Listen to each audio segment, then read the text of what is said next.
Fala pessoal, bem-vindos ao canal Bastidores do Poder e vamos com os comentários do Alexandre Garcia.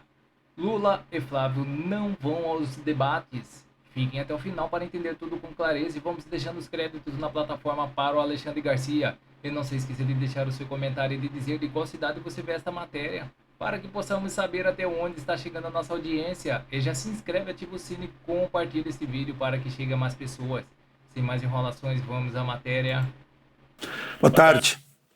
Você vai escutar agora, vai acompanhar e vai ver a gravação feita ontem à noite do comentário de rádio, que foi divulgado na manhã desta quarta-feira, dia 19 de agosto, por mais de 200 emissoras de rádio. Se ainda não se inscreveu, junte-se a nós, aperte aí o botãozinho. E, ao final, não esqueça do gostei ou não gostei. Vamos, então, ao comentário.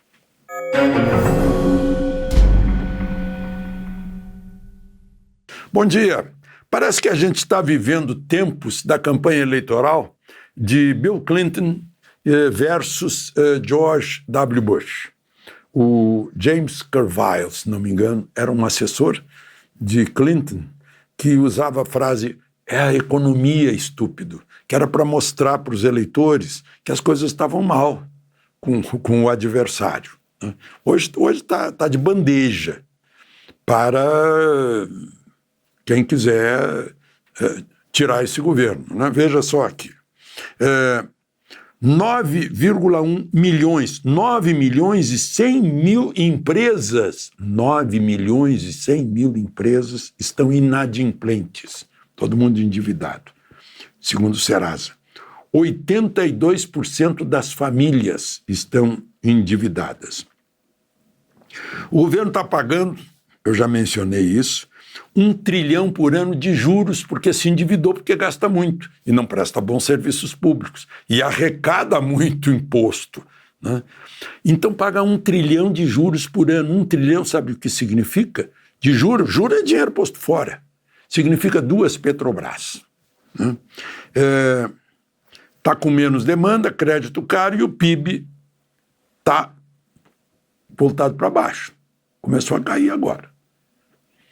E como diz o ex-presidente do Banco Central, né, tá Dilma 3 e não Lula 3. Tá Dilma 3 a situação, né? E a gente está vendo aí, não é só a Casas Bahia com quase 300 lojas, está lá o grupo Marabras, 130 lojas fechando, toque-estoque, meu Deus do céu, né?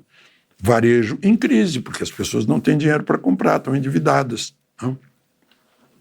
Aí tem menos demanda e entra num círculo vicioso e o governo com burocracia para dificultar o trabalho e cobrando muito, dificultar o pagamento de imposto, cobrando muito imposto, aí grandes empresas estão indo para o Paraguai.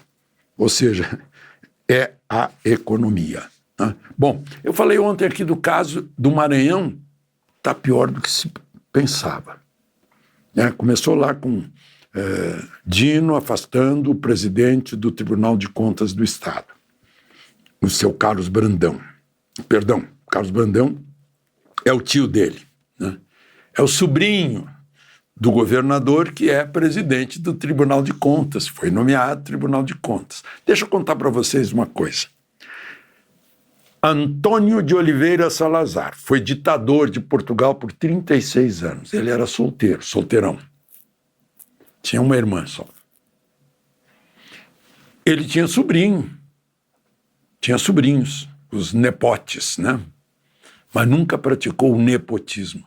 Ele proibiu o Estado português de ter qualquer relação, qualquer negócio com o sobrinho. E aqui a gente vê o sobrinho do governador, o filho do presidente, o Lulinha. Esse é o Brasil. Mas aí o sujeito foi condenado por matar o João Bosco, sobrinho, num centro comercial lá de São Luís, em agosto de 2022. Agora está contando, porque o assunto foi para o Superior Tribunal de Justiça aqui em Brasília, porque envolve um desembargador que andou ligando para ver se o condenado, o réu, ficava calado, não entregava ninguém, oferecendo dinheiro. O desembargador. Pois o réu agora conta, o condenado, que ele frequentava o gabinete do governador, tinha até vaga no Palácio dos Leões, vaga número 6, ele conta, desde o tempo que o atual governador era vice-governador, né? E que o dinheiro era de propinas, ou seja, de corrupção. Era a distribuição da corrupção. Vejam só. O governador agora está pedindo para o Supremo cancelar a decisão de Dino de afastar por 180 dias o presidente do Tribunal de Contas do Estado. Imagina que belo exemplo, presidente do Tribunal de Contas, né? Aliás, a gente tem visto isso. Desculpem os inocentes dos tribunais de contas, mas a gente tem visto cada uma nos tribunais de contas, né? Que é um lugar que muitas vezes se dá emprego para quem não foi reeleito, né? Bom, e além disso, só queria registrar aqui questão de debate. A Band e o Estadão estão juntos em debates, marcaram um debate para domingo entre os candidatos à presidência da República. Aí Lula mandou dizer que não vai, porque convidaram gente que não era obrigatório convidar. É o seguinte, olha só que lei, meu Deus, leis restritivas, burocracia. Se não tiver 5 deputados federais, não precisa convidar o candidato do partido que não tem isso. O Novo, por exemplo, não tem, mas convidaram o Zema, né? O Missão também não tem, mas convidaram o Renan. Então Lula disse que não vai. Foi convidado o Caiado também, né? O Cury, o Augusto Cury foi convidado também. Aí o Lula disse que não vai. Aí o Flávio disse que se o Lula não for, ele não vai, porque ele não vai ficar debatendo com os outros, com menos. Então é isso, né? Isso só vai valorizar ainda mais a cobertura da campanha e a troca de ideias pelas redes sociais. E vai derrubar a importância da televisão na campanha eleitoral, com exceções, claro, de gente que está mais ainda apegada aos meios mais tradicionais, que são só de informação, não são de comunicação. De Brasília, Alexandre Garcia. E vamos com as notícias no site Conexão Política. OAB apresenta plano para mexer diretamente em uma das maiores vantagens dos ministros do Supremo Tribunal Federal. Integrantes da Suprema Corte poderiam perder regra histórica se proposta for aprovada em Brasília. A Comissão de Estudos para a Reforma do Judiciário da OAB de São Paulo apresentou uma proposta de reforma do Judiciário que prevê mandato fixo de 12 anos para ministro do Supremo Tribunal Federal e do STJ, em substituição ao atual modelo de vitalicidade limitada apenas pela aposentadoria compulsória aos 75 anos. O documento, com 77 páginas, também propõe elevar de 35 anos para 50 anos a idade mínima exigida para a indicação ao Supremo Tribunal Federal e prevê a realização de audiência pública prévia à sabatina no Senado, com participação da OAB, da Faculdade de Direito e da sociedade civil.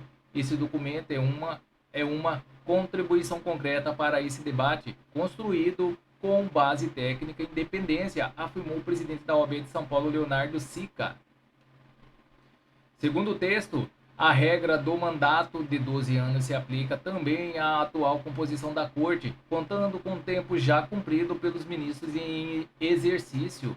A proposta ainda defende a transferência aos tribunais regionais federais do julgamento criminal originário de deputados, senadores e governadores, hoje concentrado no STF e no STJ, mantendo o foro privilegiado apenas para os presidentes da Câmara e do Senado. O relatório também sugere a criação de um código de conduta para os tribunais superiores com regras sobre manifestações públicas, participação em eventos e limites para decisões monocráticas, elaborado ao longo de 12 meses por uma comissão que ouviu mais de 25 mil advogados, além de autoridades do CNJ, magistrados e documentos. O documento foi entregue ao STF e será encaminhado ao Congresso Nacional e ao Conselho Federal da OAB ainda esta semana. Então é isso, pessoal. Essas são as notícias que estão circulando nas mídias da internet. Não se esqueça de se inscrever, deixar o seu like e clicar no sino para mais informações sobre política. Agradeço a todos pela audiência.